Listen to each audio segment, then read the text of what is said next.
Good morning and welcome to the show. I have two very special guests here this morning. I have an old friend here, Ann Rector from the Reach Institute out in Destin, right? Yes. Is it Destin? It okay. is, yes. And I have a new friend, Jason Kuhn from Move Strong Destin. Yes. And you guys have two different businesses. Yes. But you kind of sort of have overlapping responsibilities. Mm-hmm. Sure. And by some weird twist of fate, you became a client of his. Okay, you confused? I am. Let's now. Your business, the Reach Yes. Institute. Yes. You are a massage therapist, is that right? Or Yes. medical massage? Medical massage practitioner, yeah. Okay, and what goes on at the Reach Institute? Well, we do, we're certified in medical massage therapy. We do oncology massage, cardiac rehab, pregnancy. I work a lot with orthopedic injuries. Okay. So we cater more towards the necessity So of you- massage rather than the pampering. Now you're also an Army veteran, so I got to throw yes. that in there. Thank you. Because you're Yes. prior military. Thank you. We do the secret handshake. But you spend a lot of time taking care of other people. That's your job, Yes. right? Yes. And when you take care of other people, sometimes you forget about yourself, don't you, Ann? Yes. Now, That's exactly. could you share with us maybe what led you to meet Jason? Sure. Well, what happened about 3 years ago, I was diagnosed with thyroid cancer, and in a very short period of time, I had gained quite a bit of weight. I think by the end of that year, almost 45 pounds.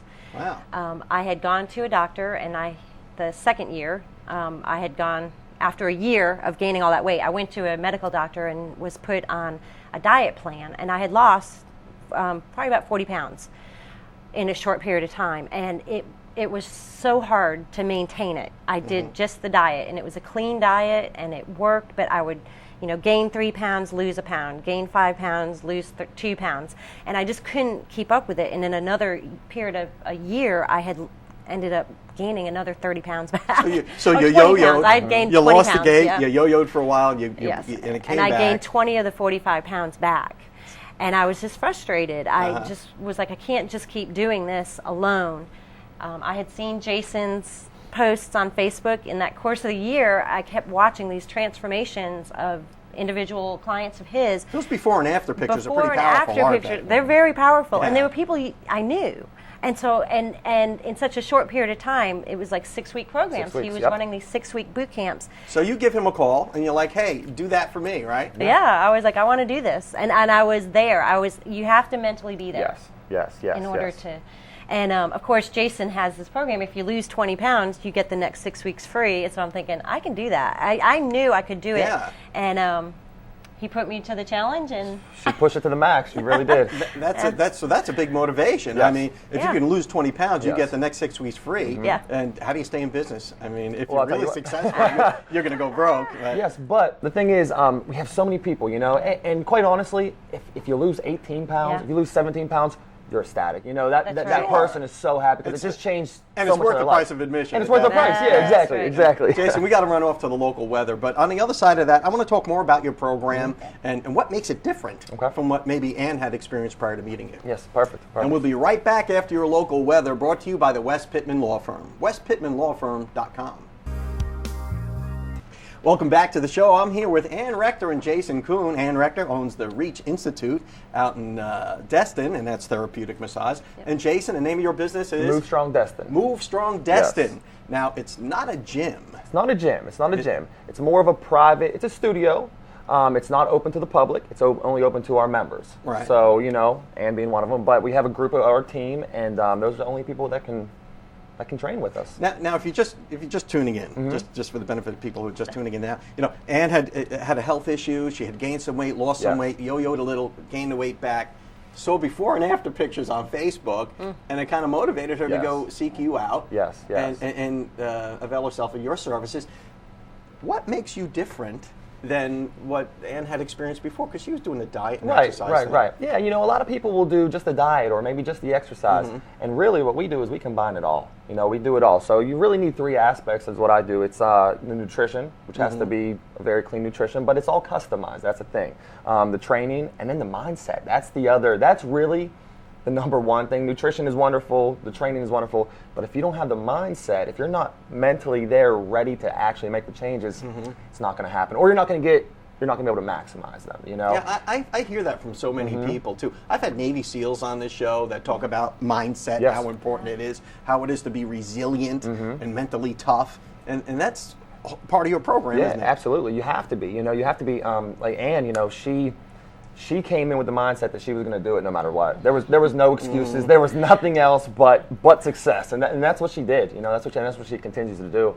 But that's really, really huge. You know, a lot of people become information gatherers, we'll call it. You know, they'll gather as much information as possible. They'll read a million books, but they'll never actually take action on those things. You know, so that's what I'm there for. I'm kind of there to push that action. You know, to make sure we hit those steps daily, weekly, monthly. You know, and we make it. So obviously, Ann is one of your success stories. Yes, for sure. Isn't that For crazy? It is crazy. You're out there, you know, helping other yeah. people with this medically based therapeutic Yeah. massage, and you're the caregiver who actually needs help, and you wind up with a guy like. And he helps me out. Who Yeah, helps I mean, you definitely. out. Yeah. And in turn, taking care of myself, like Jason and I were talking on the way up here, if you're a caregiver, you have to take care of yourself in order to take care of other people. And I had gotten to that where that weight was affecting my joints. It was affecting my knees, my hands.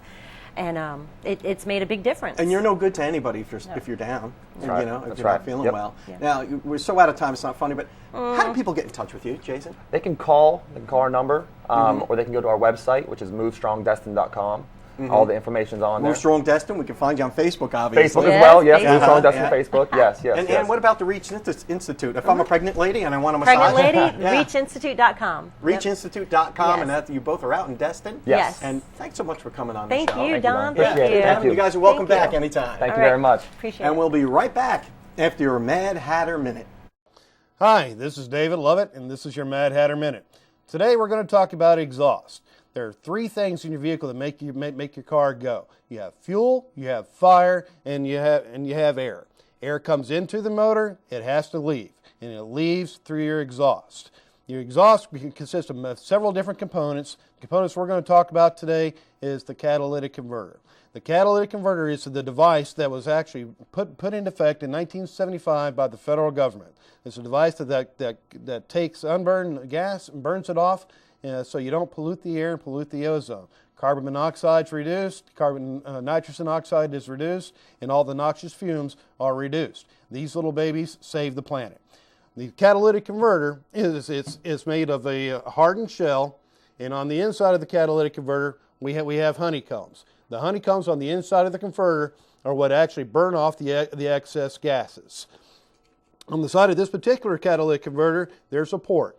That port is for an oxygen sensor. Some of our old school guys will tell you remove the catalytic converter. Well, let me tell you, as an exhaust professional, do not remove the catalytic converter. You're doing yourself a disservice, and you're going to harm your vehicle, and you're going to break the law.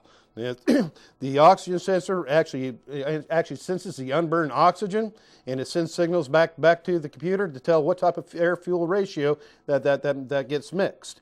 If you remove the catalytic converter, you remove the oxygen sensor, and your car doesn't know what to do, and you actually have poor performance, and it's going to create a whole host of other problems. I'm David Lovett, and this has been your Mad Hatter Minute.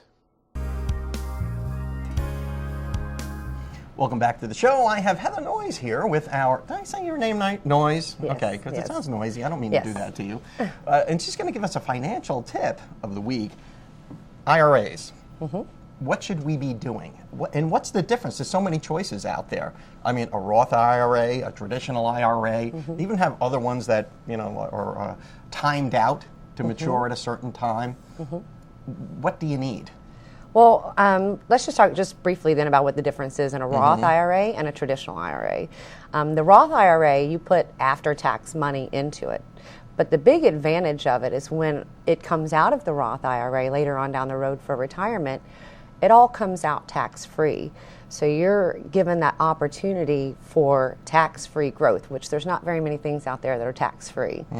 The traditional IRA, on the other hand, whatever you invest into a traditional IRA, you can take that as a tax deduction today, and then you can defer that tax liability until you decide to take withdrawals from it.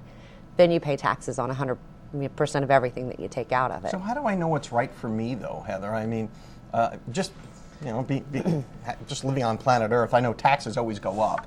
Right. So if I'm going to get taxed on something later, it'll probably be more, won't it? Well, it depends. If I had a crystal ball, for sure, I could tell you that what the tax structure will be later on when you take distributions versus now.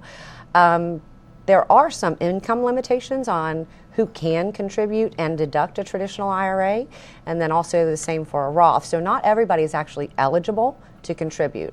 A Roth IRA, if you're around $181,000 or less, you can contribute to a Roth. The traditional, on the other hand, is much lower. It's between $81,000 and $91,000 for married filing jointly income to be able to contribute and deduct that contribution. You know, Americans are kind of notorious for really not planning for their financial futures.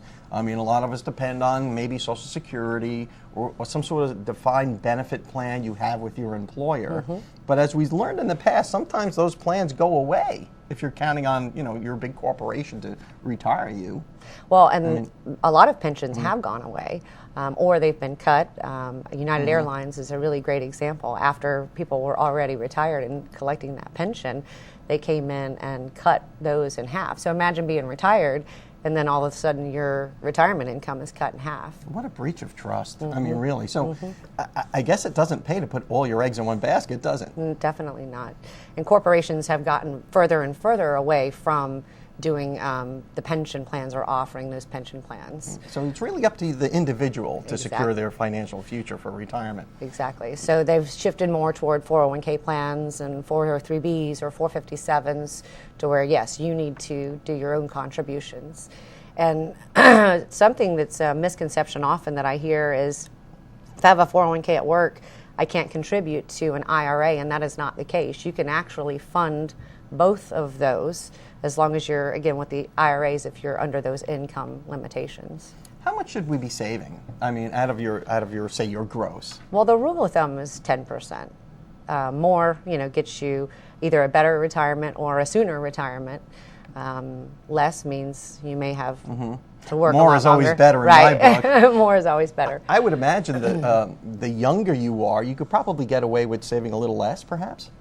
Possibly, but I would certainly encourage doing 10% from the beginning. And that way they're used to not having, that money as part of their spendable income. And some people get, and when you think about 10%, some people give 10% to their churches. Some people just tithe. I mean, pay yourself first. Then pay the church, I suppose. Right.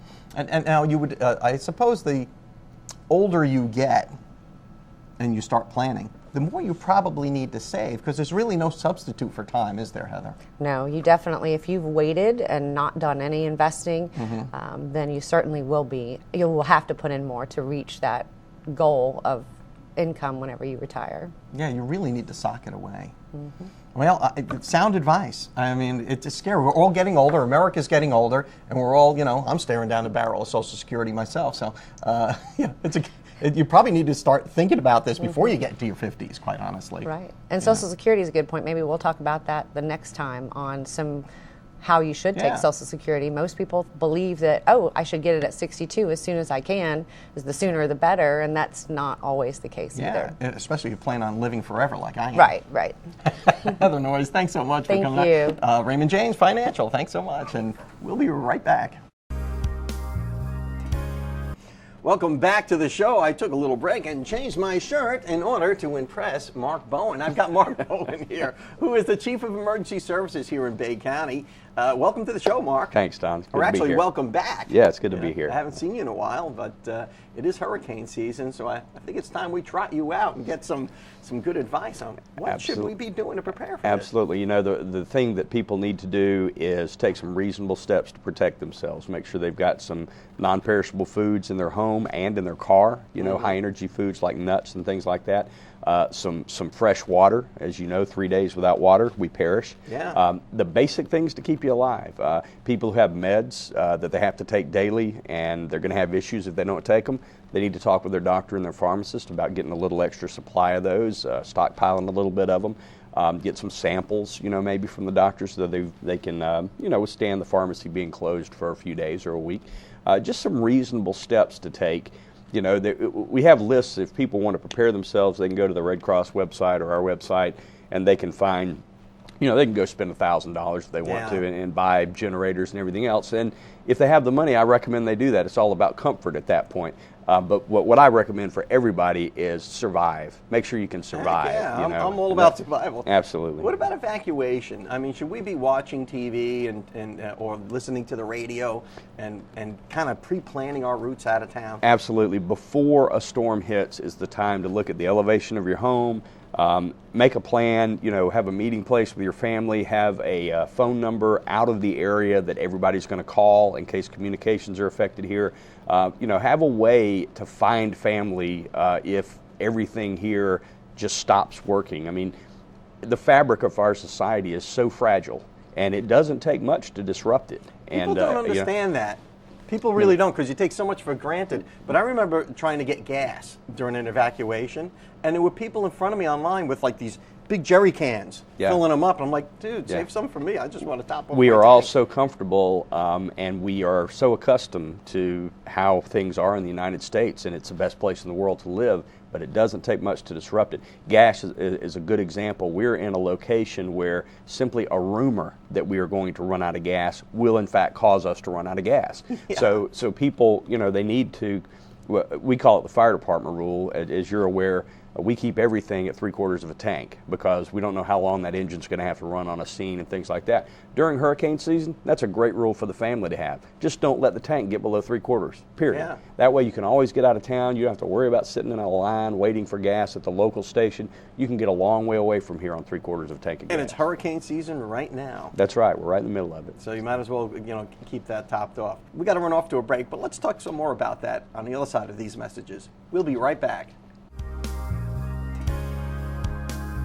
Welcome back to the show. I'm here with Mark Bowen from the Emergency Operations Center. I want to say Air Operations Center. That's just my Air Force thing kicking in. I understand. Emergency Operations Center here in Bay County. Mark, what's going on up at the EOC? Maybe you could describe what an EOC is for people who may not know. An Emergency Operations Center at its core is a place where you have a temporary consolidation of government. That's the easiest way to describe it. We don't become in charge of the cities, or anything like that, but everybody gets in one room. Okay, the leaders of the fire service, police, public works, every government function and some private sector functions that pretty much work on their own day to day come together for one of these big storms because we know it has the potential to be a community-wide disaster. So we want the left hand to know what the right hand's doing. It's that simple. And that's a fact of life of living on the Gulf Coast. Is that you're going to get a hurricane? Absolutely. And it's not just hurricanes. I like to tell people, we live on the edge of a continent. I like to look at it in that perspective because things are going to happen here that simply aren't going to happen in other parts of the country. Routinely, our weather can be severe. These afternoon storms, lightning kills a lot of people. So we have some hazards here that just go along with being able to look out and see the Gulf of Mexico. It's a give and take. It's a risk. So maybe you can tell us a little bit about the EOC. It's a new EOC, and it's a 21st century state-of-the-art place, isn't it? Yeah, constructed in 2010, partnership between Bay County and Gulf Coast State College. We were fortunate enough to need a new EOC at the time when the college was looking at consolidating some programs and starting an emergency management program. So it's a dual-use facility. It's a place where we've tried to make the most of the tax dollars that go into it. An EOC is so big and it uses so much technology, the last thing the taxpayer wants is to build one and then just have it sit empty all the time until we have a hurricane. That's not. So the county uses it to manage these emergencies, which come along every so often, but it's being used daily by the college. The college uses it every day. Every day I go to work, I see students that are going to school to be law enforcement officers and firefighters, corrections officers, paramedics. It's a perfect environment for what we do every day. Because it reminds me that there's a lot of people out there that want to go into this line of work and take care of people during hurricanes or try to. That's one of the few things as a taxpayer I really expect from my local government. Manage a crisis, so we're not jumping up and down and screaming, somebody better do something like some mayor we knew back in Katrina during. It is critical, and it's interesting. Most people just need a little bit of information and they're going to take care of themselves. It's not, it's not rocket science. Shows like yours that educate people beforehand. Go to the American Red Cross website or go to floridadisaster.org and make a plan. Just have, some basic things in place to know what you're going to do beforehand. You're going to be good to go. You're going to be so far ahead of other people who don't do anything. And those are the folks we end up having to take care of. I understand there's been some renovations or upgrades there. Yeah, the college has upgraded basically the entire technology up at the EOC, gone to much better cameras. Our traffic division that is usually based down on 11th Street has moved their switches, for lack of a better term, up to the EOC, so if they need to, for continuity of operations, they can just bug out of 11th Street and move up to the EOC, and we've got better situational awareness of all of our traffic in the county, which is huge during an evacuation. So there's a lot of things that have been done this year to upgrade the center. And well, thanks for coming on the show, and you're welcome back anytime. Thank you. That'll wrap it up for this edition, and I'll see you guys next time.